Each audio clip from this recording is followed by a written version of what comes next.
Vado?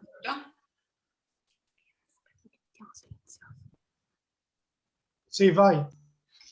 Benissimo, buonasera a tutti. Do il benvenuto a tutti gli spettatori, dato che siamo online su Facebook e su Zoom, al secondo appuntamento di Primavera con gli Amici del Romanico, il ciclo di conferenze online organizzato dalla nostra associazione Amici del Romanico. Io sono Maura Falchi e sono il vicepresidente dell'associazione. Come sapete, purtroppo ci siamo visti ben poco in presenza quest'anno, però abbiamo deciso di organizzare appunto queste conferenze avvalendoci appunto della tecnologia e anche di una certa pratica che ormai appunto questa clausura ha dato un po' a tutti quanti con i social. Per questo motivo appunto durante una riunione di direttivo su appunto proposta del nostro socio Tonino Bussu abbiamo pensato di organizzare un qualcosa che celebrasse appunto i 700 anni della morte di Dante, pensando appunto alla Sardegna così come appunto viene rappresentata nella Divina Commedia e nell'opera di Dante. E così appunto Rossana Martorelli, la professoressa Rossana Martorelli, la nostra socia e appunto appartenente al direttivo, presidente della facoltà di studi umanistici, che sempre appunto ci segue con la sua visione estremamente scientifica e ci indirizza, ha curato questo ciclo di appuntamenti che abbiamo appunto chiamato Primavera con gli Amici del Romanico. I primi 2 incontri sono dedicati a Dante, mentre gli altri 2 incontri saranno delle passeggiate virtuali nel Romanico sardo, che vi anticipo ci sarà venerdì 28 maggio un incontro curato da Nicoletta Osai e da Marco Mangino, i campanili delle chiese romaniche sarde, e il 4 giugno invece una passeggiata virtuale nella Basilica di San Gavino a Porto Torres. Oggi pomeriggio si occuperanno di raccontarci la Sardegna nella Divina Commedia il dottor Giovanni Serreli e il professor Fabio Pinna. Giovanni Serreli è una conoscenza tra noi Amici del Romanico, ha partecipato all'ultima conferenza in presenza dell'anno scorso di febbraio, quando appunto sempre con la cura di Rossana c'era stato un interessantissimo progetto che raccontava le donne protagoniste del Medioevo sardo e lui aveva parlato di Eleonora d'Arborea. Il professor Fabio Pinna, dunque Giovanni Serreli è ricercatore all'ISEM, si occupa di Medioevo con particolare riferimento alla Sardegna giudicale. Il professor Fabio Pinna è professore associato di archeologia cristiana e medievale all'Università di Cagliari e si occupa prevalentemente di Medioevo e ha fatto indagini archeologiche appunto addirittura sulla casa di Nino di Gallura. Terranno la conferenza insieme e appunto buona visione a tutti. Grazie.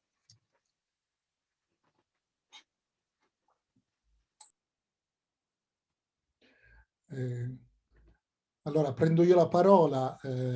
Buonasera a tutti. Intanto sono Fabio Pinna e devo dire che sono particolarmente contento di questa opportunità dell'Associazione Amici del Romanico. Devo dire davvero, senza voler essere formale, che sono proprio grato di partecipare a un'occasione, a un appuntamento organizzato da quella che secondo me rappresenta tutta l'attività degli itinerari del Romanico, appunto Itinera Romanica, poi nelle varie trasformazioni ed evoluzioni del tempo, sicuramente un'eccellenza nel campo della valorizzazione, della promozione, dello studio del patrimonio culturale sardo. Nasce, a mio avviso, da un'intuizione particolarmente originale, se pensiamo quanti anni fa sono stati mossi i primi passi, e continua a essere un'esperienza eccellente, non solo per i risultati che sa ottenere, ma anche per questa capacità di coinvolgimento delle persone e delle comunità locali. Io come archeologo che si occupa di Medioevo, quindi non posso che rallegrarmi che esista una realtà così importante in Sardegna, ma me ne rallegro anche e ogni volta, confesso, racconto questa esperienza come esperienza, dicevo, eccellente, anche nelle lezioni, nelle attività, nei convegni in cui si parla di percorsi culturali, percorsi turistici, percorsi con le comunità a partire dal patrimonio culturale. Quindi per me è un'occasione questa anche per farvi ancora una volta i complimenti per tutto quello che fate, che avete fatto in questi anni, e quindi sono contento di dare oggi, pur con questa modalità a distanza, un piccolo contributo al vostro percorso di quest'anno. E a proposito, quindi, ed entrando nel merito della nostra attività odierna, il percorso che Giovanni Serreli ed io vi proponiamo, proprio sulla linea delle celebrazioni dantesche che poco fa ha ricordato, no, Maura Falchi, e cui avete dedicato già con l'intervento di Andrea Pala nel precedente appuntamento. Quindi pone l'attenzione, vi dicevo, il nostro percorso su quanto poi nei versi della Divina Commedia fa riferimento alla nostra isola. Quindi in un tempo contenuto, come può essere il tempo del nostro appuntamento odierno, cercheremo di sviluppare il tema, ed è per questo che siamo in due, secondo due prospettive. Da un lato, quindi, quello un po' della contestualizzazione storica dei riferimenti alla Sardegna contenuti nell'opera, e di questo si occuperà Giovanni Serreri. Dall'altra, nella seconda parte dell'intervento, cercherò di far fare, come dire, qualche passo avanti rispetto a ciò che finora è conosciuto, in una prospettiva come la mia, quella topografica archeologica, un po' nella ricerca dei luoghi che furono teatro delle azioni dei protagonisti, anche delle vicende del Medioevo sardo, citati nella Divina Commedia. Giovanni Serreli quindi inizia con questa prima parte.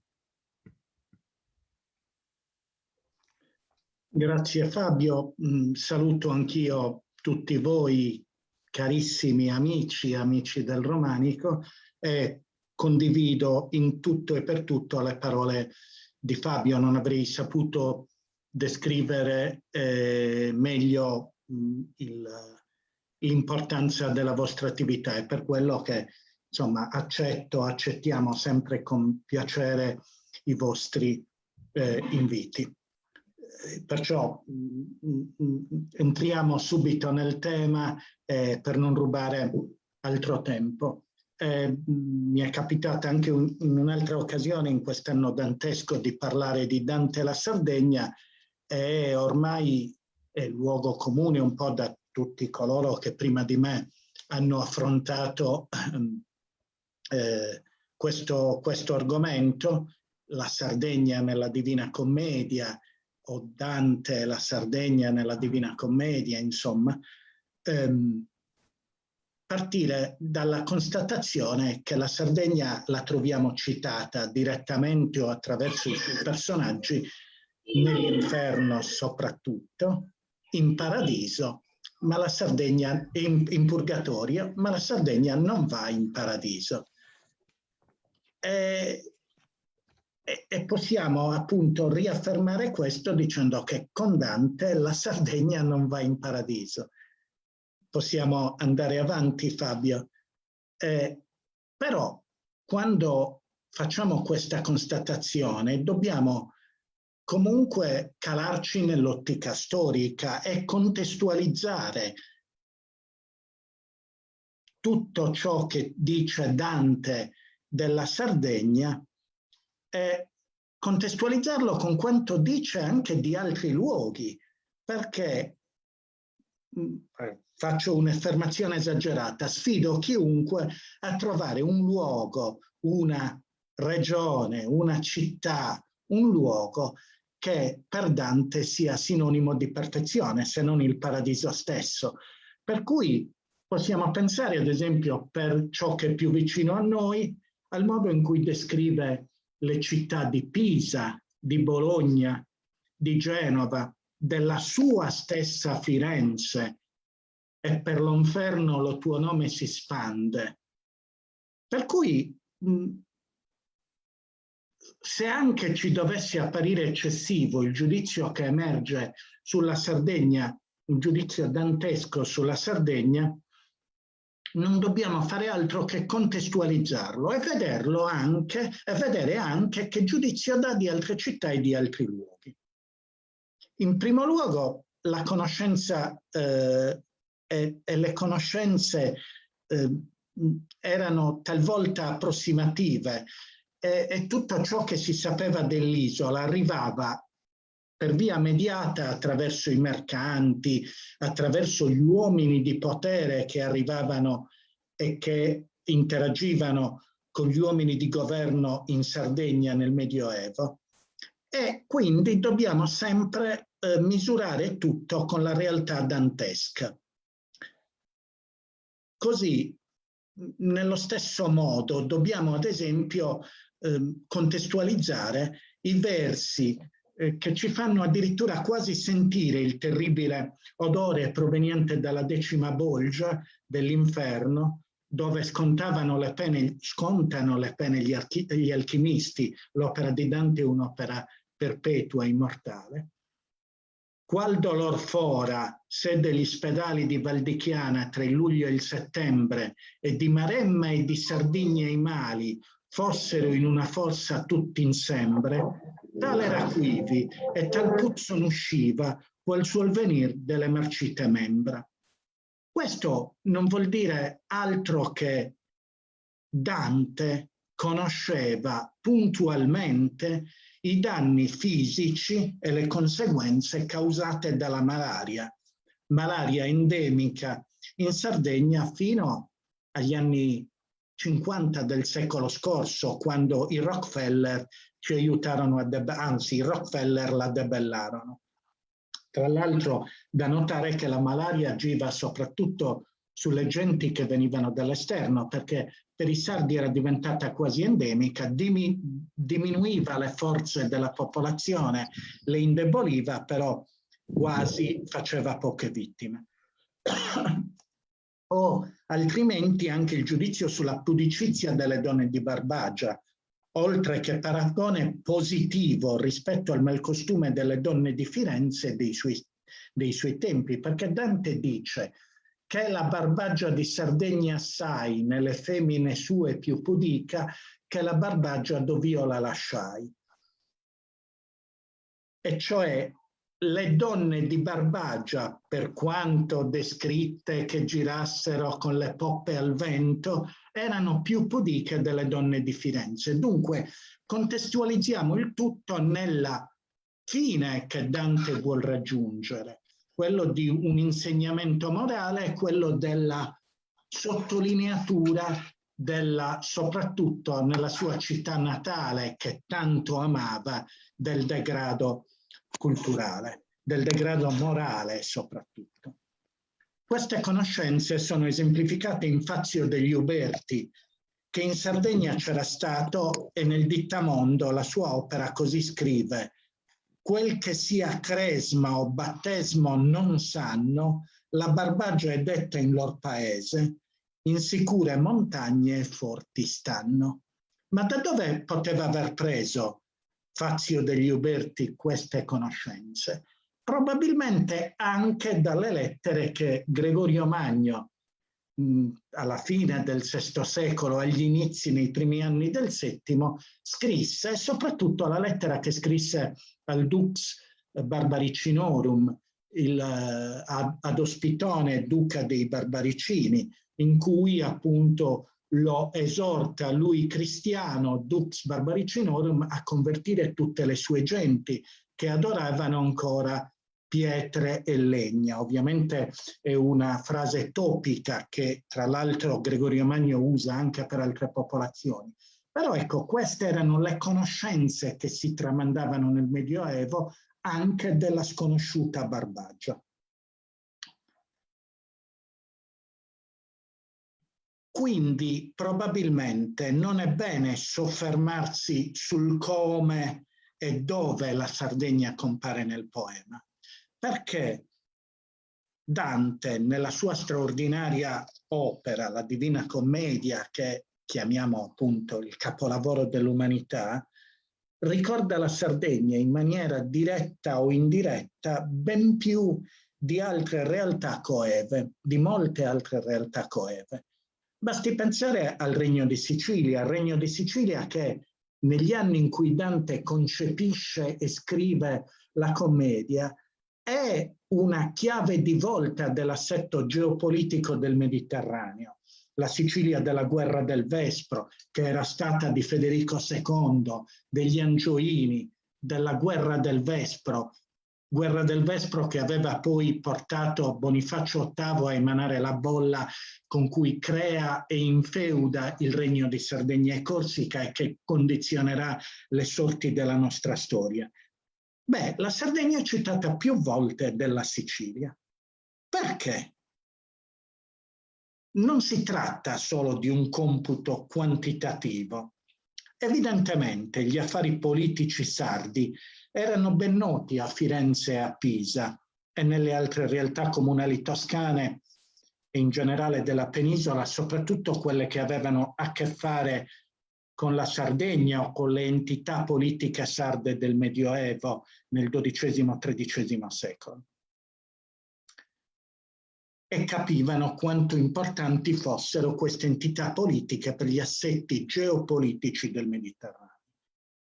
Intanto la Sardegna aveva una posizione strategica al centro del Mediterraneo e Dante la fa diventare tappa di Ulisse nel suo folle volo per seguir virtute e conoscenze. L'un lito e l'altro vidi infin la Spagna, fin nel Marocco e l'isola di Sardi, e l'altra è che quel mare intorno bagna. E quindi è ben collocata la Sardegna nella costa tirrenica, anche quando descrive il percorso della Luna e il tramonto del Sole visto da Roma. La Luna, quasi a mezzanotte tarda, facea le stelle a noi parer più rade, fatta come un secchion che tutto rarda. E correa contro il ciel per quelle strade che il sole infiamma, e allor che quel da Roma, tra i sardi e i corsi, il vede quando cade. Infatti, tornando alle realtà geopolitiche sarde, fino alla prima metà del Cinquecento, nell'isola di Sardegna insistevano 4 realtà statuali, i cosiddetti giudicati o regni, se vogliamo usare un termine un po' controverso, che però magari attualmente rende più l'idea, cioè Calari, Arborea, Torres e Gallura, che erano perfettamente inseriti e protagonisti, ovviamente dal loro punto di vista, nelle tormentate dinamiche geopolitiche, nelle lotte fra Guelfi e Ghibellini, in cui allora si dibattevano i comuni, le signorie e gli stati della penisola. I luoghi sardi erano quindi ampiamente conosciuti e frequentati dalle realtà comunali toscane e non solo, liguri, eccetera. Tra la fine del 200 e il principio del 300, quando videro la luce i mirabili versi della commedia divina, i regni giudicali di Calari e Gallura, già sotto l'influenza pisana, passarono in varie riprese e con varie modalità sotto il diretto controllo della Repubblica dell'Arno, che Dante descriveva come vitupperio delle genti del bel paese laddove il si suona. Invece, il territorio del regno giudicale di Torres venne spartito tra l'Arborea, l'unica realtà autoctona sopravvissuta, la signoria dei Doria e dei Malaspina, le signorie dei Doria e dei Malaspina, e il comune filogenovese di Sassari. Avevano continuato e continuavano ad avere perciò tutti e 4 i giudicati o gli ex giudicati fortissimi legami con le più importanti potenze mediterranee di allora, Pisa e Genova soprattutto, e con le più influenti famiglie di quei comuni o di quei territori, i Visconti, i Donoratico della Gherardesca, i Capraia, i Massa, i Malaspina, i Doria, gli Spinola. Il regno giudicale di Arborea inoltre aveva stretto rapporti di sangue anche con influenti casate nobiliari catalane. Sulla Sardegna, poi, come su tutto l'Ecumene, infatti non era solo sulla Sardegna, tranne sulle realtà che si ribellavano, ad esempio il Regno di Francia, il famoso schiaffo ad Anagni, sulla Sardegna e sulle altre realtà del mondo cristiano di allora imponeva la sua supremazia il papato. Di questa politica fu convinto fautore Bonifacio VIII, con cui Dante non è affatto tenero, quel d'Alagna, lo principe di nuovi farisei, colui che per risolvere a suo vantaggio, o meglio della sua concezione politica, la guerra del Vespro, istituì il regno di Sardegna e Corsica e lo infeudò a Giacomo II, sovrano della Corona d'Aragona, ponendo le basi per la nascita, che verrà realizzata solo con le armi 40 anni più tardi, 30 anni più tardi, di quel regno che, parlando istituzionalmente, ebbe un ruolo fondamentale nella storia medievale, moderna e, se vogliamo, anche contemporanea. Per i noti motivi Dante di Bonifacio VIII ne prevede la dannazione nella terza bolgia dell'ottavo cerchio, ma quando lo scrive Bonifacio VIII era ancora vivo. E nella terza bolgia in cui sono puniti i simoniaci.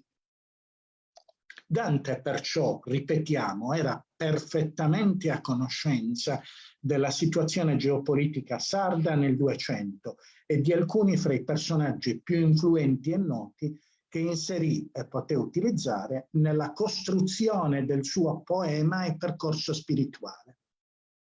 Questa conoscenza, che non era affatto superficiale, ha fatto sostenere ad alcuni che Dante magari sia passato per la Sardegna, sia stato in Sardegna. Ora, non ci sono assolutamente prove. Si potrebbe dire sì, ma l'isola di Tavolara assomiglia terribilmente alla concezione di Dante del Monte del Purgatorio, della montagna del Purgatorio. Ma voglio dire, queste conoscenze potevano essere anche trasmesse da mercanti, da uomini di potere che viaggiavano fra la Toscana e la Sardegna. Basti pensare al suo caro amico Nino Visconti. Ciò non significa che sia stato in Sardegna, non lo possiamo escludere, ma assolutamente non si può neanche affermare con certezza. Troviamo, venendo al punto, per la prima volta personaggi sardi nella quinta bolgia dell'ottavo cerchio dell'inferno, nelle malebolge, dove sono dannati i barattieri, cioè i colpevoli di aver usato le loro cariche pubbliche per arricchirsi attraverso la compravendita di provvedimenti, permessi e privilegi.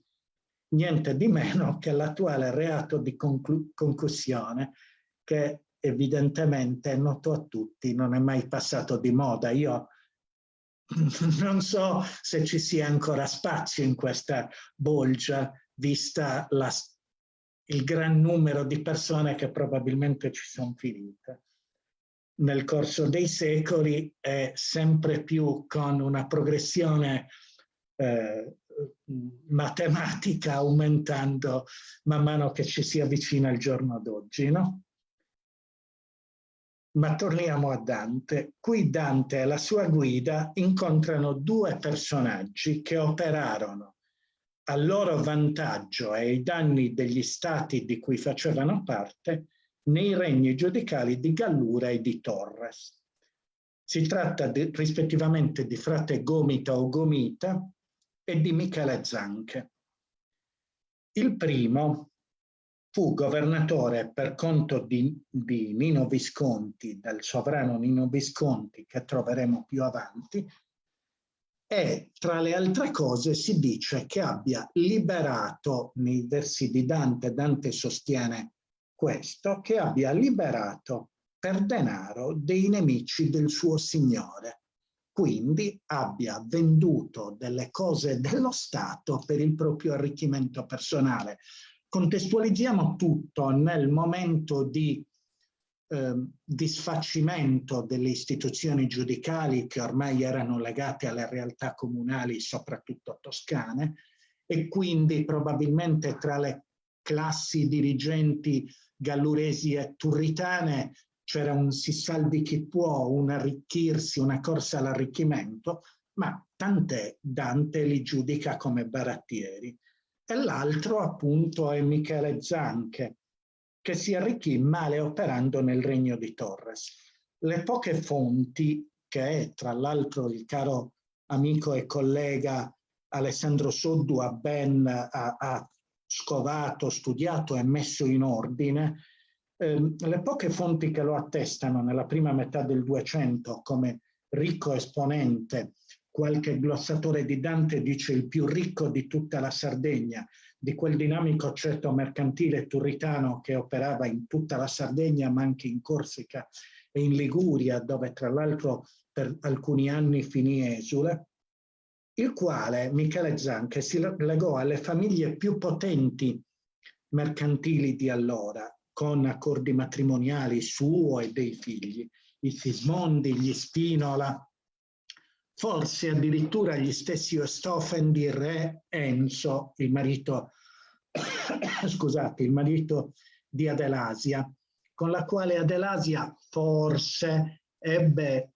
una storia. Il gossip di oggi direbbe che forse ebbe una storia e anche un figlio illegittimo. Alcune fonti ce lo fanno pensare, ma assolutamente è un'interpretazione. Michele Zanche, che divenne anche genero di Brancadoria, da cui Dante dice che venne assassinato.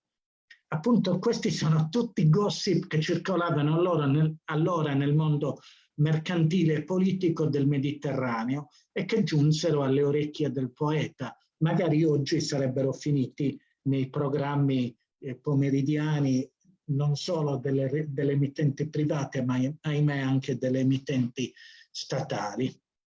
Tramite questi personaggi Dante evidenzia anche una caratteristica dei sardi. Dice che Michele Zanche e frate Gomita o Gomita continuavano a parlare di Sardegna e a dir di Sardegna le lingue lor non si sentono stanche,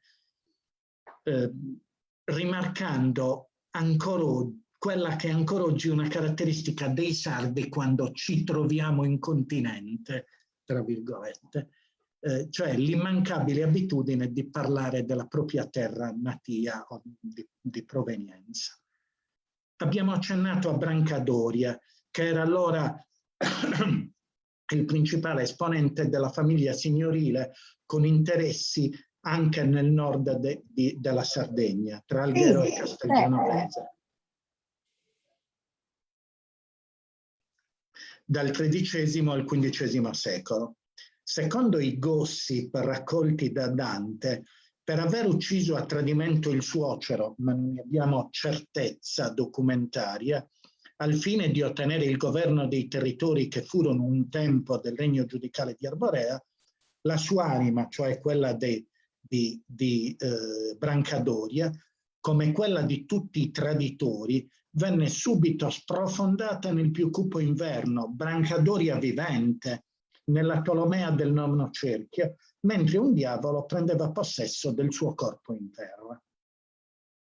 Anche in questo caso, se i diavoli dovessero prendere possesso di tutte le anime dei traditori, di tutti i corpi dei traditori in terra, forse non lo so quanti diavoli ci sarebbero in giro. Ma torniamo alla commedia. Poco prima di Brancadoria, nell'Antenora, nel nono cerchio dove sono puniti, nell'Antenora del nono cerchio dove sono puniti i traditori della patria, avviene il notissimo incontro del poeta con il conte Ugolino della Gherardesca, che partecipò alla distruzione della capitale del regno giudicale di Calari, la famosa Santa Gilla, ahimè, ancora sepolta sopra le sopraelevate o i centri commerciali, con una coalizione filopisana e che divenne signore della sesta parte del Calaritano. Ovviamente non stiamo a raccontare la storia come Dante descrive la punizione di Ugolino che tutti conosciamo, tutti abbiamo studiato a scuola, ma soffermiamoci su Ugolino, che ha un ruolo così importante nella Divina Commedia, perché Ugolino fu colui che trasformò un anonimo villaggio, quale era Villa di Chiesa, nel ricco e popolato centro urbano appunto di Villa di Chiesa, oggi Iglesias. Lo dotò di mura, lo vediamo in questa immagine, lo dotò di uno statuto e grazie all'attività mineraria rivitalizzò tutto il suo territorio. Vediamo appunto i numerosi villaggi attestati nel Medioevo che all'epoca di Dante, nei censimenti pisani che possediamo, risultano abbastanza vitali.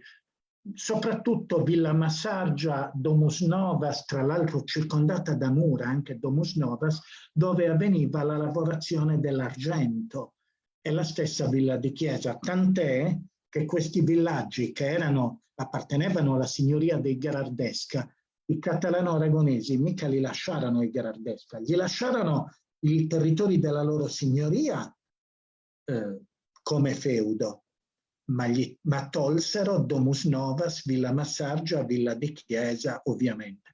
Purtroppo non ebbero lo stesso spirito imprenditoriale di Ugolino della Gherardesca e l'attività mineraria andò a morire. Andiamo avanti. Di quest'epoca ci restano anche i ruderi del castello di Salvaterra, dentro Iglesias, del castello di Gioiosa Guardia e soprattutto di quello di Acquafredda, arcinoto a tutti. Qui ho proposto una ricostruzione che mi sembra abbastanza attinente rispetto ad altre che ne ho visto recentemente, dove a nord vediamo in fondo tra la torre di guardia e il mastio al centro, il passaggio è probabilmente un ponte in materiale appunto in pietra e non in legno, come qualcuno ipotizza, secondo me in maniera verosimile. Andiamo avanti. E ricordiamoci che la sesta parte poi di Ugolino della Gherardesca venne incamerata dai territori appunto della Corona d'Aragona, entrò a far parte del Regno di Sardegna e Corsica. Dante nel secondo balzo dell'Antipurgatorio richiama anche un personaggio che era stato in Sardegna, il famoso Marzuocco Scornigiani, lo buon Marzocco Forte, parlando appunto, ricordando la sua forza d'animo anche dopo aver perso il figlio, dopo la morte violenta, tra l'altro, del figlio. Marzuocco fu un importante giudice e ambasciatore che risolse a favore di Pisa la contesa con Genova per il controllo del Calaritano, prima e dopo la fine del regno giudicale di Calari. Dunque, tutti personaggi che pongono in vita quella grande importanza per tutto il contesto mediterraneo che ebbero i giudicati sardi, i regni giudicati sardi e i personaggi che lo animarono. Un altro personaggio che conobbe Dante e come lui fu Guelfo Bianco è citato questa volta in Paradiso, ma come esempio negativo di dissolutezza. Il compagno di condanna Lapo Saltarelli, per cui sarebbe tenuto allora tal meraviglia una cianganella, un Lapo Saltarello. Egli, per sfuggire alla vendetta di Bonifacio VIII, con cui appunto i Guelfi Bianchi si erano inimicati, perché si erano opposti alle politiche di Bonifacio VIII, con l'aiuto del fratello arcivescovo di Pisa si rifugiò nel convento cagliaritano di San Francesco di Stampace, quel bellissimo edificio romanico che non è giunto fino a noi purtroppo, dove morì nel 1320 e di cui si conserva appunto ancora la lapide sepolcrale con lo stemma familiare. Andiamo avanti. Ma tornando in Purgatorio, l'importante ruolo politico-istituzionale dei regni giudicali sardi emerge in maniera lampante e chiara nei versi che Dante dedica a Ugolino Visconti, o meglio Nino Visconti, amico del sommo poeta, che affettuosamente chiama giudice nin gentil, ultimo sovrano di Gallura e associato al governo pisano dal nonno materno Ugolino della Gherardesca nelle note vicende che poi lo portarono a essere rinchiuso nella Torre della Fame, non in acqua fredda, nella Torre della Fame a Pisa, con il quale condivise le fortune politiche e appunto lo trova nella Valletta dei Principi Negligenti. Dopo gli affettuosi saluti, e qui lo troviamo benissimo raffigurato in un manoscritto della Bodleiana, biblioteca bodleiana inglese, andiamo avanti, dopo gli affettuosi saluti, il Visconti gli raccomanda di chiedere a sua figlia Giovanna di pregare per la sua anima, in quanto la moglie Beatrice, che vediamo appunto nel grafico, nella genealogia, Beatrice d'Este, ormai si era risposata con Galeazzo Visconti, signore di Milano, e evidentemente probabilmente non lo ricordava più nelle preghiere. Ma il giudice nin gentil sottolinea che alla morte della ex moglie non le farà sì bella sepoltura, possiamo andare avanti, non le farà sì bella sepoltura la vipera che Melanesi accampa, come avria fatto il gallo di Gallura. Cioè, il gallo di Gallura era il simbolo parlante di uno stato sovrano, almeno fino alla morte di Nino Visconti. Ben più importante, quindi, nelle gerarchie di allora, della signoria dei Visconti, che invece era sottoposta anche formalmente all'imperatore. Era una signoria, non uno stato sovrano. E le realtà statuali autoctone sarde erano strategiche nel panorama mediterraneo coevo, tanto da dar fama e lustro ai personaggi che le frequentarono e che vennero perciò citati da Dante nella sua opera divina. Io lascerei con Nino Visconti la parola al caro collega Fabio Pin. Grazie Giovanni.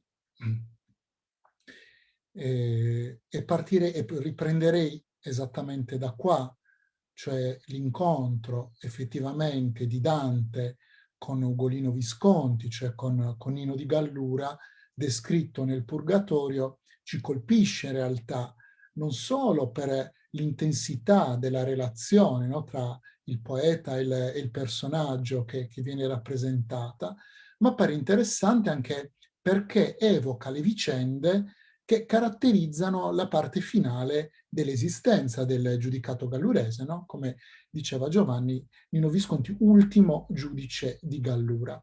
Ed è bello questo perché Dante non solo dimostra di conoscere direttamente eventi politici e bellici che coinvolgono la nostra isola, ma attraverso questi dialoghi ci trasmette un chiaro giudizio sugli eventi e sulle persone che in questo caso esercitarono un ruolo sul giudicato di Gallura.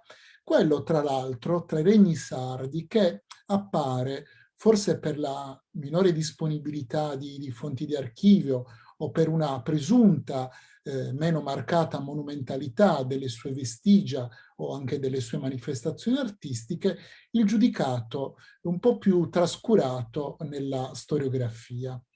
Bene, potremmo anche osservare come senza Dante e i commentatori, compresi i primi commentatori della sua opera, come abbiamo visto proprio dall'escursus appena fatto da Giovanni Serreli, tante vicende sarebbero per lo più rimaste ignorate oppure anche relegate ad un ruolo di mero interesse locale, insomma.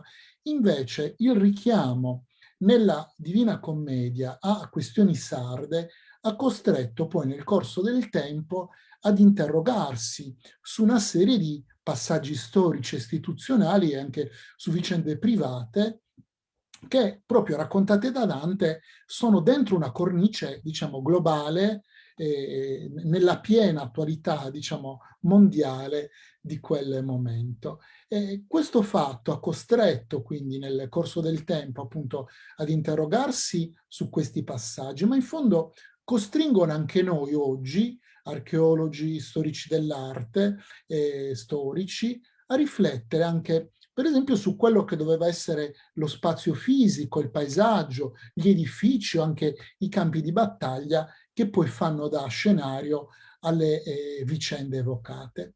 E allora, proprio a partire dal celebre incontro nell'8° canto del Purgatorio, possiamo provare a cercare sul territorio quali possano essere i luoghi dell'isola in cui concretamente collegare in modo particolare le vicende di Nino Visconti di Gallura.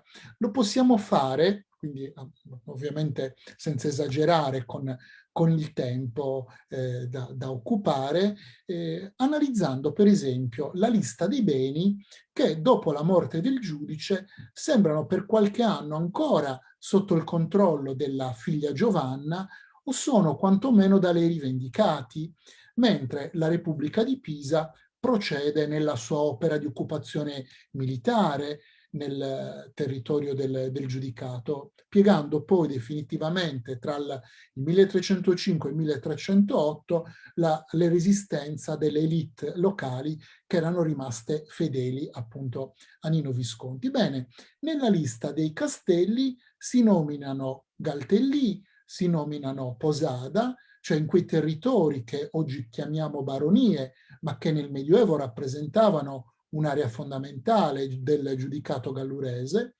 oppure si parla di Villa Petrosa o di Terranova, quindi in corrispondenza dell'attuale, diciamo, centro urbano di Olbia, oppure poco distanti, nel primo caso dall'abitato, tutti diciamo, dei centri, diciamo, fortificati che si trovano nel territorio di quella che era considerata la Gallura superiore ed erano nella giurisdizione del vescovo di Civita, ma vengono nominati anche il castello di Quirra e di Ogliastra, cosa che ci ricorda come appunto nel corso del XIII secolo, e lo avete visto bene anche nelle grafiche, nelle carte che prima ci ha fatto vedere Giovanni Serreli, quindi nel XIII secolo sotto i Visconti, diventati giudici di Gallura, il territorio di fatto di quello che era il giudicato, anche quello più piccolo probabilmente del settore nord-est dell'isola, poi si era esteso fino a controllare poi tutta la fascia orientale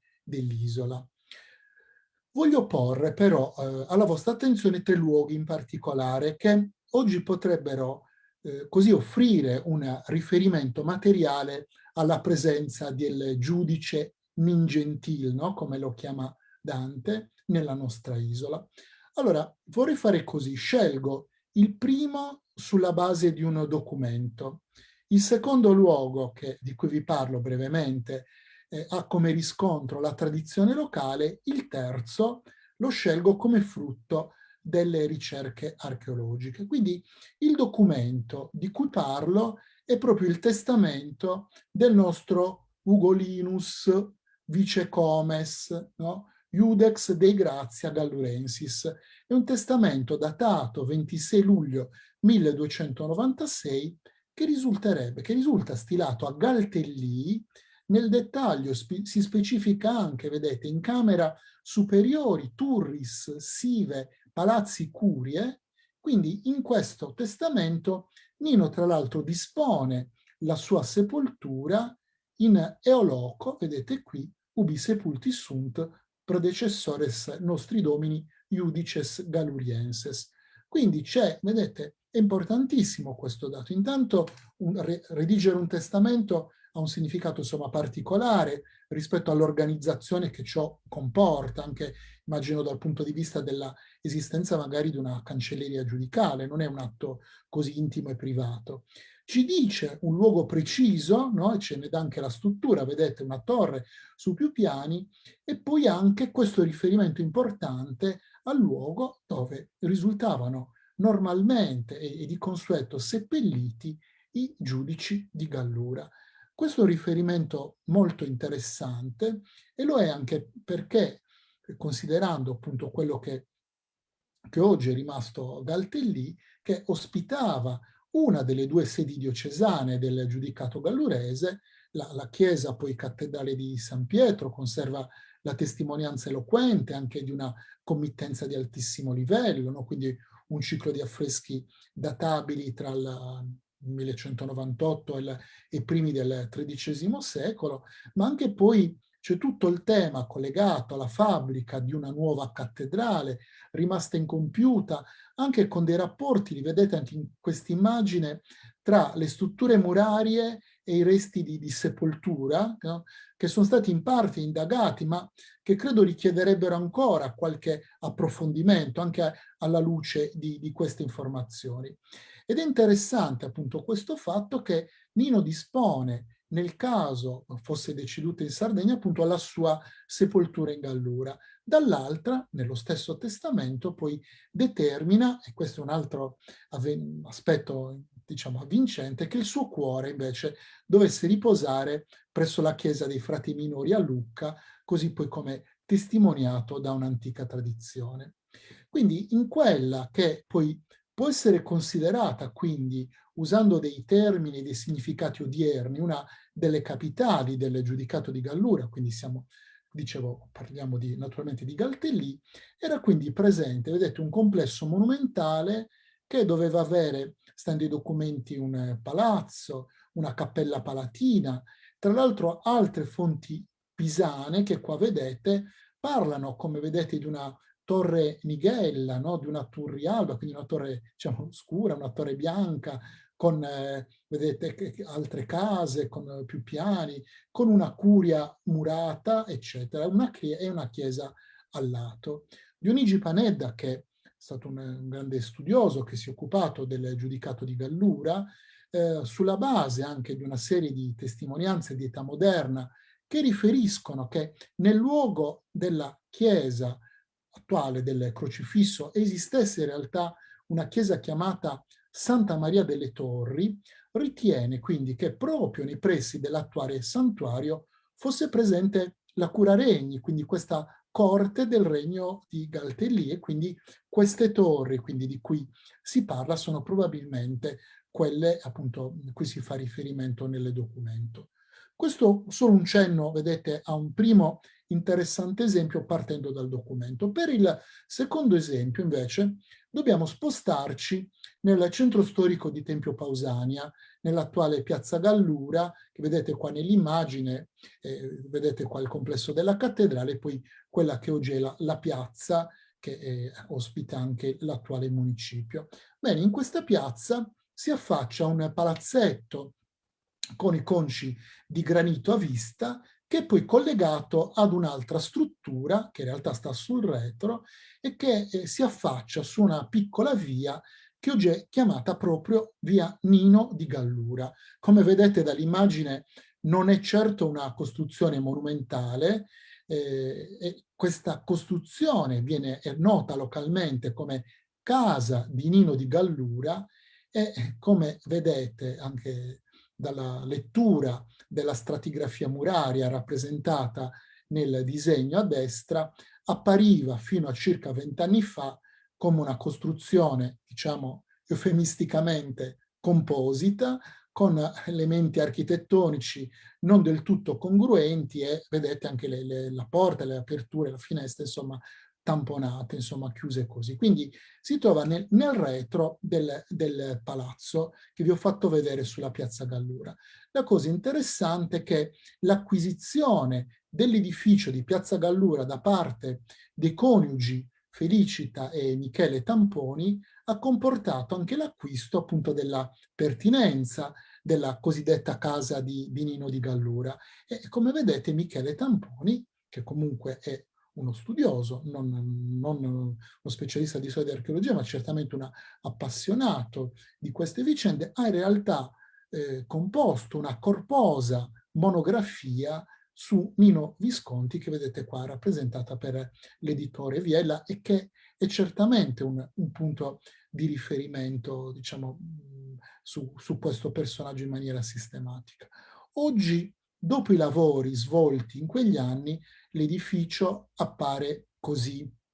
Quindi vedete, sono state aperte le porte, le finestre, insomma è stata sistemata decisamente, insomma, la facciata e anche l'interno. Bene, in accordo con Angela Antona della Soprintendenza Archeologica, nel 2002 ho avuto la possibilità di condurre un saggio di scavo all'interno della costruzione. Questo mi ha consentito di mettere in evidenza così le fasi più antiche dell'edificio, nelle quali si riconoscono anche delle tracce di attività artigianali e poi tutta una serie di interventi successivi fino al periodo sabaudo, quando poi probabilmente poi sono stati impiantati quei palazzetti che oggi danno sulla piazza principale.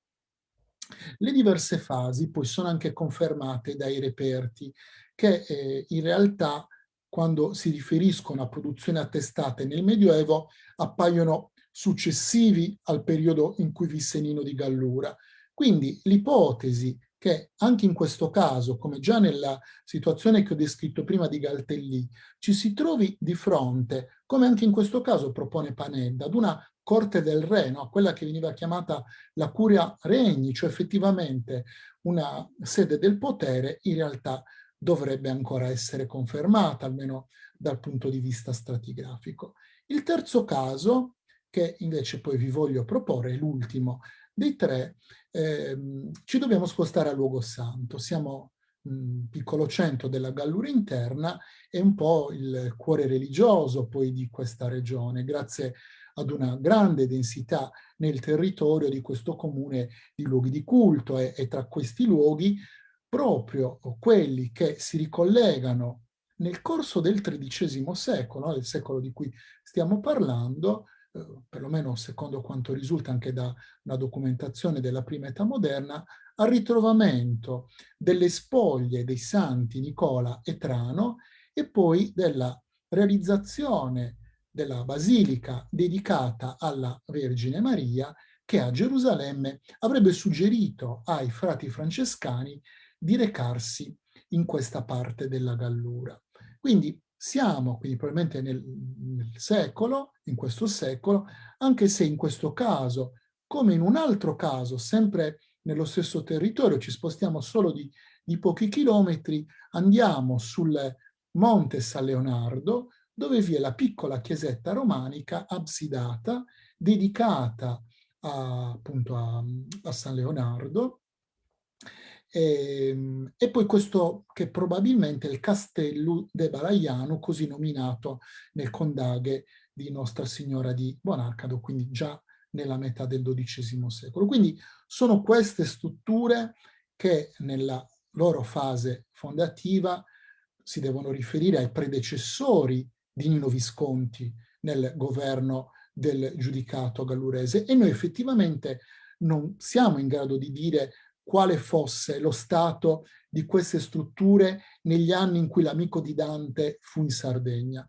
Diverso invece il caso del sito del Palazzo di Baldu. Si chiama così un sito, appunto, ma anche una struttura, che è quella che vedete in questa immagine, e che sia la tradizione locale, in qualche modo anche la tradizione erudita recente, però ricollega a Ubaldo Visconti, quindi uno dei predecessori di Nino, quindi appartenente alla stessa consorteria, nel governo naturalmente del giudicato di Gallura. Bene, in realtà in questo caso non abbiamo nessuna documentazione scritta medievale, ma in realtà neanche di età moderna, che nomini questo edificio e questo sito. E quindi tutte le informazioni disponibili provengono in questo caso dalle ricerche archeologiche.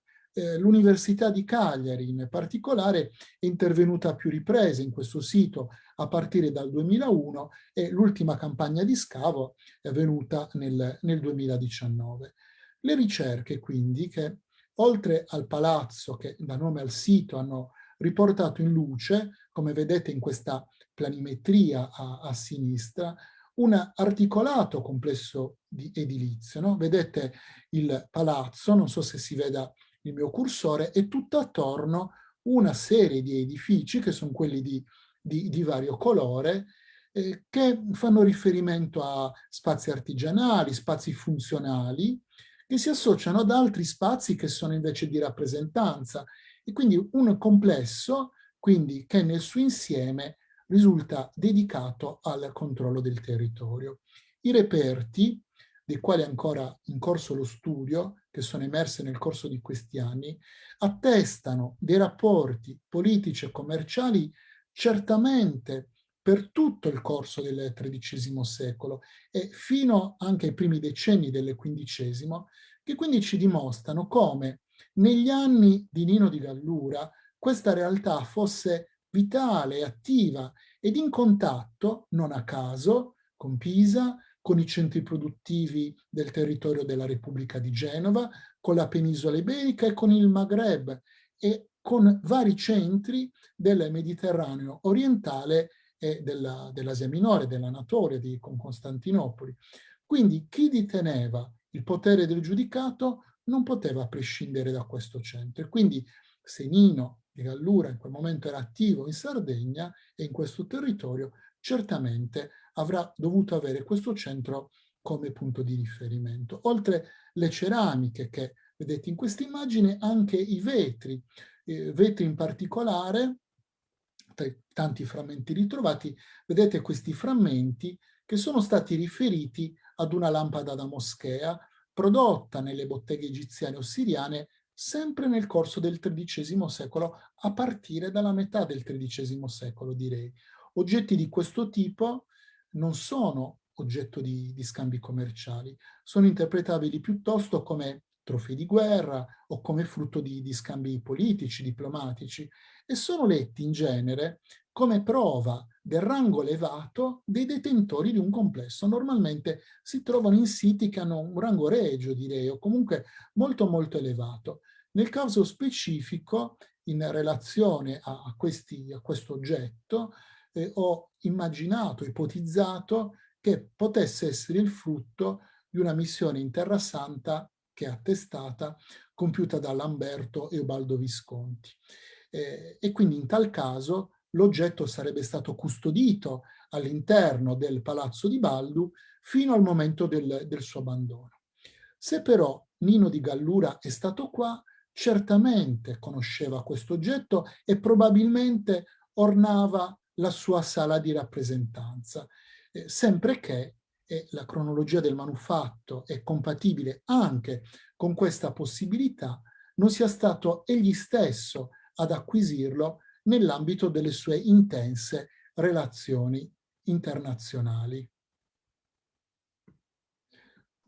Ecco qua l'immagine. Giovanni. Sì, abbiamo visto anche grazie a Fabio Pinna l'importanza nel contesto mediterraneo, senza voler esagerare, ma senza neanche liquidare tutto dicendo che la Sardegna non è in paradiso, che la Sardegna è maltrattata da Dante. E questo nonostante quest'isola lontana allora per le coste toscane, che era da associare geograficamente all'Italia, non era linguisticamente italiana, dice Dante, perché, lo dice nel De Vulgari Eloquentia, perché i sardi sarebbero apparsi a Dante privi di una loro lingua volgare autonoma, ma avrebbero parlato una cattiva e ridicola imitazione del latino. E questo possiamo immaginare perché giunse alle orecchie di Dante, perché probabilmente i visitatori, i mercanti, gli uomini politici che arrivavano nell'isola di Sardegna allora non comprendevano il sardo. Risulta ostico anche oggi perché è un'altra lingua volgare che ha prodotto documenti già in campidanese, in logudorese, già a partire dall'XI secolo. Perciò la Sardegna per Dante non era, almeno linguisticamente, Italia, anche se oggi questo è utile a molti per la costruzione retorica e romantica degli italiani in una visione che vuole l'Italia di oggi proiettata all'indietro.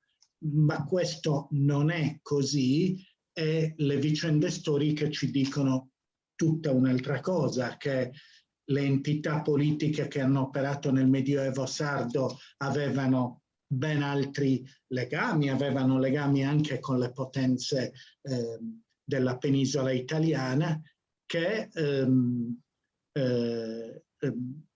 nell'epoca moderna, diciamo nell'epoca iberica, fino al 500-600, il Regno di Sardegna e i sardi, almeno le classi rappresentative, le classi dirigenti, si sentivano completamente catalane.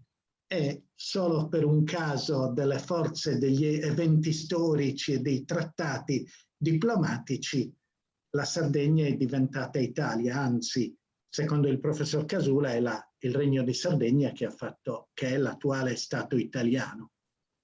Vi ringraziamo con Fabio per l'attenzione, ripetendo il ringraziamento per essere stati invitati in questo bellissimo contesto e della vostra associazione che ha tanti meriti nella diffusione della storia e nella conoscenza dei monumenti che la storia ha lasciato nella nostra isola, e non soltanto i nuraghi. Basta con i nuraghi, per quanto importantissimi, per quanto monumenti unici, ma non ci sono solo quelli.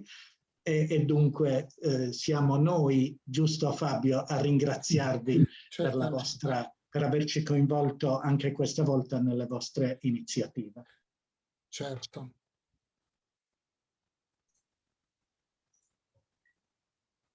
Intervengo per intanto complimenti, poi penso chiuderà Maura questo incontro.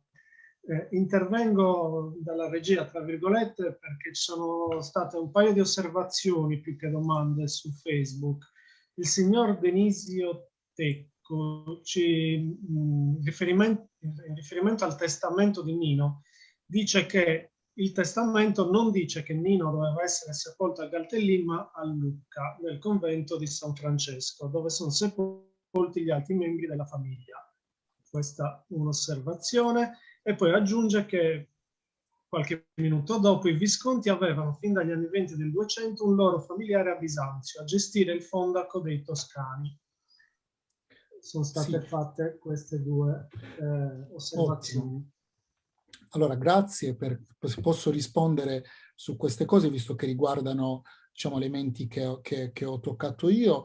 Verissimo questo riferimento, ed è importante il secondo riferimento, quello a Bisanzio, proprio perché uno dei frammenti, anzi, che ho fatto vedere è tra l'altro una ceramica prodotta proprio a Bisanzio. Quindi è importante per noi vedere come questo luogo della Gallura Interna, grazie proprio alla rete politica, commerciale dei Visconti, potesse entrare in contatto con una circolazione di merci da tutto il Mediterraneo. Quindi è chiaro che c'è un vettore di un certo tipo che sostiene questo confronto. Per quanto riguarda invece la questione del corpo di Nino, intanto c'è un dibattito molto intenso che si è protratto nel corso del tempo sul luogo di morte, no?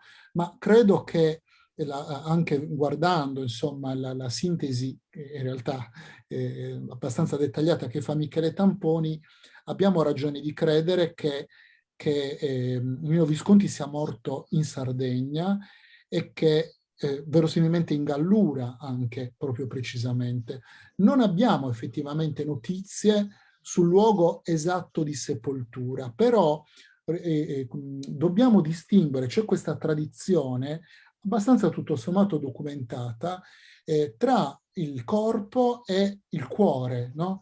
Quindi probabilmente, tra l'altro anche in virtù del legame che i Visconti hanno con gli Angiò e con una tradizione provenzale che diciamo, portava avanti abbastanza questa distinzione, anche perché una cosa è spostare il corpo, una cosa è prendere una reliquia importante come il cuore. Allora, con ogni probabilità il cuore andò a Lucca, fu riscoperto, diciamo, per caso nel 1700, no? Quindi questo altare, quindi i frati non si erano neanche accorti di avere una reliquia così importante, e quindi ci sono poi tutta una serie di passaggi e di vicende, ma il corpo con ogni probabilità è da qualche parte, rimase da qualche parte in Sardegna. Almeno questo è quello che si riesce a costruire in una situazione che però effettivamente è abbastanza intricata. Colpisce il fatto che personaggi come Nino Visconti, da vivi e anche in qualche modo da morti, riescano a muoversi, no, in questo scenario tra penisola italiana continentale e luoghi della Sardegna in un modo che sarà perché siamo sacrificati dalla pandemia, ma sembra tanto anche rispetto ai nostri mezzi e alle nostre abitudini, scoprire che a distanza di tempo sono in Sardegna ovunque in varie sedi e sono a Lucca, a Volterra, hanno a che fare con Firenze, tornano a Pisa, scappano via, vanno di qua, hanno rapporti veramente interessanti, e diciamo che questa dinamica anche complessa per certi aspetti continua anche dopo la morte, addirittura smembrando in qualche modo il corpo. Il riferimento però a Galtellì l'ho fatto perché c'è invece questa situazione complessa dal punto di vista archeologico che ha a che fare con poi la costruzione, diciamo, dell'ex cattedrale che rimane in qualche modo incompiuta, e con un rapporto anche stratigrafico tra questa sorta di cinta muraria e una serie di sepolture che sono presenti. Magari non è la tomba di Nino, ma certamente c'è da dire qualcosa rispetto all'affermazione che Nino Visconti fa, dicendo che appunto c'è un luogo deputato in Gallura, quindi probabilmente era deputato ad ospitare i giudici di Gallura attraverso una tradizione che viene da indietro nel tempo.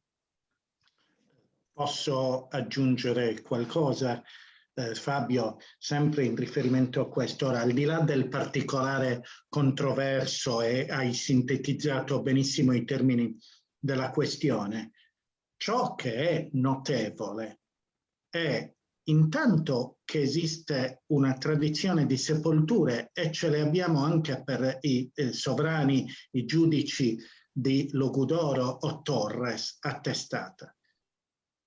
E a questo punto verrebbe la domanda: ma tutte queste genealogie di sovrani con le loro mogli, con i loro donnichellos, dove sono finiti?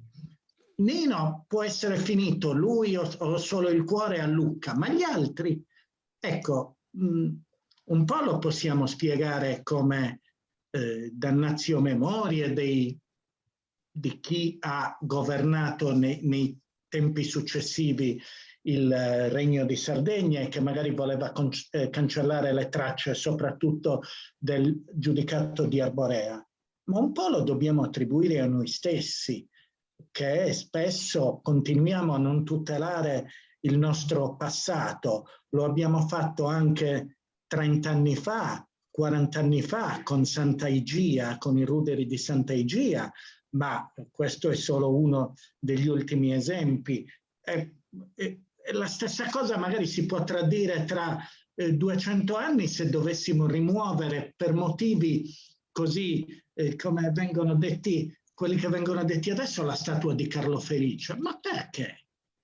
Perché? Poi l'opera del sovrano, re di Sardegna, viceré, poi re di Sardegna Carlo Felice, verrà descritta nei suoi aspetti tirannici, nei suoi aspetti di sovrano. Poi mi si trovi un sovrano che sia stato magnanimo in quell'epoca nell'Europa della Restaurazione, insomma, sono felice di dialogare. Però, al di là di questo, perché dobbiamo rimuovere le cose della nostra storia? Oggi perché Carlo Felice ci sembra un tiranno, ieri perché magari Pietro d'Aragona non voleva sentir più parlare degli Arborea e per cui quando nel 1410 venne conquistata Oristano, una delle prime cose fu incendiare l'archivio, eccetera. Perché lo dobbiamo fare? Perché, soprattutto con la sensibilità di oggi, continuiamo a perdere pezzi della nostra storia, che fortunatamente a volte i documenti come il testamento di Nino Visconti ci tramandano, perché l'altro aspetto, oltre a quello della sepoltura, è quello della curia, ben sottolineato da Fabio.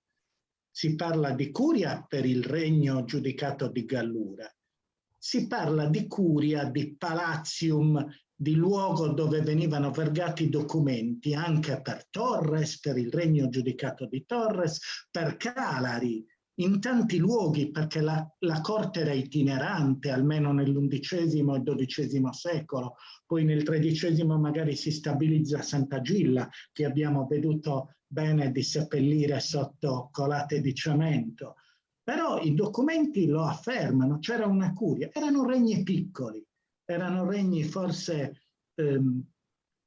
che economicamente erano preda per varie ragioni delle più grandi potenze del Mediterraneo di allora, prima Pisa, Genova, prima ancora magari Amalfi, poi Pisa, Genova, poi la Corona d'Aragona, che potremmo definire gli Stati Uniti dell'attualità. Però avevano un loro ruolo, erano stati sovrani che nella loro piccolezza avevano la loro curia, avevano la loro scrivania, poi evoluta magari laddove è possibile in cancelleria, avevano tutti quegli strumenti piccoli, ma che ne facevano uno Stato perfetto, preda delle logiche spartitorie medievali, ma erano degli Stati, per cui anche questo coglie Dante citando questi personaggi, e questo deve essere quello, oltre la grandezza dell'opera di Dante, questo che dal punto di vista storico e della ricostruzione della nostra storia ci deve restare, al di là poi del particolare se Nino Visconti sia sepolto con gli altri suoi predecessori a Galtellì oppure solo il corpo senza il cuore, eccetera. Però, insomma, questo era. Se posso aggiungere una considerazione a questo, intanto questa pluralità di luoghi, no? Tu parli di corte itinerante, questa possibilità che ci siano più luoghi effettivamente emerge poi dal nostro discorso e vale anche per la Gallura e ci consente, in qualche modo voleva essere anche una delle intenzioni un po' del mio discorso, di valorizzare anche tutta una serie di luoghi, anche minori, rispetto a quelli, diciamo, che una monumentalità più eclatante o dei documenti storici, diciamo, più riconosciuti, insomma, meglio conservati, ci permettono di ricostruire. E in questo due cose trovo importanti.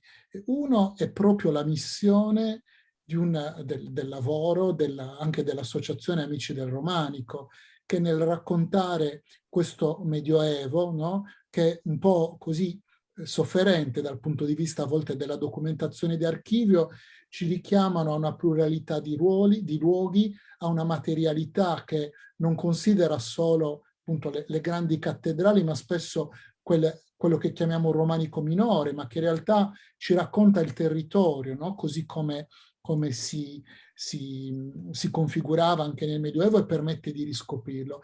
E poi il ruolo dell'archeologia, naturalmente, in questo. Vedi che nel caso, per esempio, nell'esempio che ho fatto del Palazzo di Baldu e altri casi di quel genere, purtroppo ad oggi io non so come questo luogo che si chiama così da poco, relativamente da poco, come si chiamasse nel Medioevo, a quale luogo corrisponde, e tuttavia, pur non avendo nessun documento che me lo racconta da questo punto di vista e me ne chiarisce l'importanza, grazie all'archeologia riesco a ricostruire, riusciamo a ricostruire in realtà quale fosse il suo ruolo, la sua funzione, la sua cronologia e anche il ruolo di quel territorio, un territorio, in questo caso della Gallura interna, per tanto tempo anche abbandonato, in cui mai avremmo pensato, no, che arrivassero appunto lampade da moschea o oggetti da Costantinopoli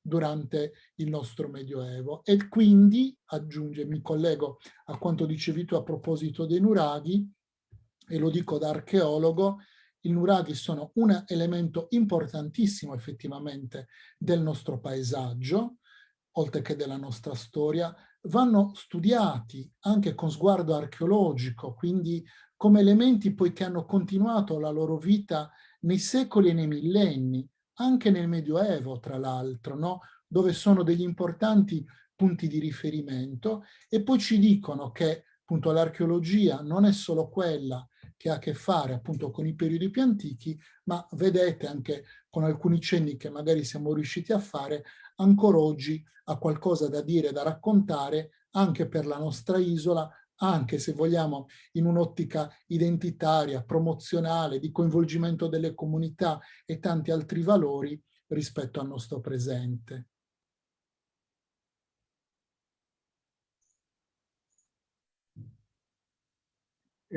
Intervengo io. Dunque, il signor Denisio Teccu si è palesato come Corrado e vi manda cari saluti. Non so chi sia.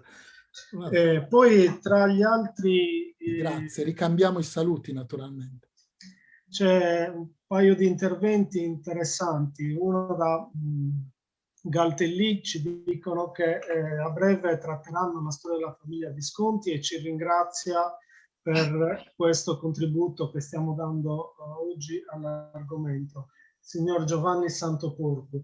Poi c'è Franco Campus che scrive: Dante dà una percezione della Sardegna libera dai luoghi comuni sull'isola, che invece sono arrivati più recentemente e alimentati più dall'interno della stessa isola. I vari personaggi citati, ricordati da voi nella conferenza, erano sardi di seconda generazione, sardi per scelta di destino politico, e oggi, grazie all'archeologia e alle riletture delle fonti storiche, riusciamo a comprendere sempre meglio l'interesse di Dante per la nostra isola. Sembrava un commento... Sì, un commento. Ringrazio il caro amico Franco Campus, un commento puntualissimo. La butto nella banalità dell'attualità del calcio. Anche certi calciatori del Cagliari dello scudetto hanno legato le loro vicende, pur non essendo sardi, le loro vicende a Cagliari e alla Sardegna intera. Ora, Gigi Riva, che per noi è una divinità, no? Sono anche d'accordo naturalmente con Franco, che è un osservatore e uno studioso molto attento, ed è vero, è proprio come dice lui. Questo ci aiuta probabilmente anche a rimettere in ordine anche certa retorica, insomma, ma basandosi proprio sulla realtà delle cose e sui fatti storici.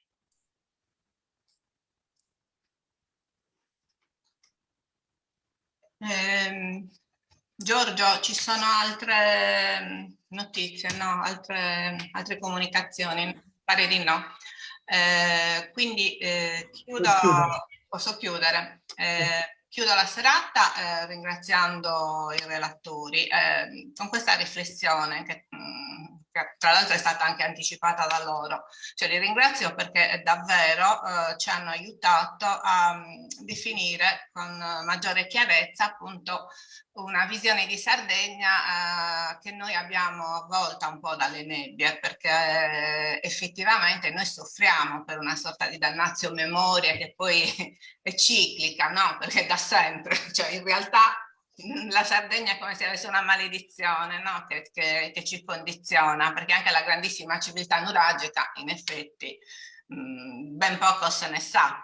E siccome appunto noi come Associazione Amici del Romanico abbiamo questo obiettivo, cioè noi ci rendiamo conto, perché abbiamo di fronte a noi dei monumenti meravigliosi, appunto i monumenti delle chiese romaniche che grazie appunto, forse grazie tra virgolette, alla povertà della Sardegna si sono conservati in maniera diciamo particolarmente integrale rispetto a quanto è avvenuto nel resto dell'Italia. Però noi abbiamo l'obiettivo di svelare quella che poteva essere la vita della nostra isola, i rapporti di potere, Tra l'altro una cosa che mi ha particolarmente acchiappato, forse anche come architetto, è tutta la serie di architetture civili, cioè, oppure militari, ma non religiose, che abbiamo visto, che ci ha mostrato appunto Fabio Pinna. Per cui forse appunto come associazione proveremo, questo è già, ce l'abbiamo già in progetto da un po' di tempo, ad organizzare quando si potrà qualche visita per vedere appunto questi palazzi, per visitare appunto queste architetture, perché appunto possiamo appunto con l'aiuto poi degli studiosi capire e ricostruire un pochino anche della visione della Sardegna medievale dal punto di vista architettonico, non legato appunto solo alle chiese. Quindi vi ringrazio davvero a nome dell'associazione, ringrazio gli ascoltatori che sicuramente anche loro avranno potuto apprezzare particolarmente questo intervento, e vi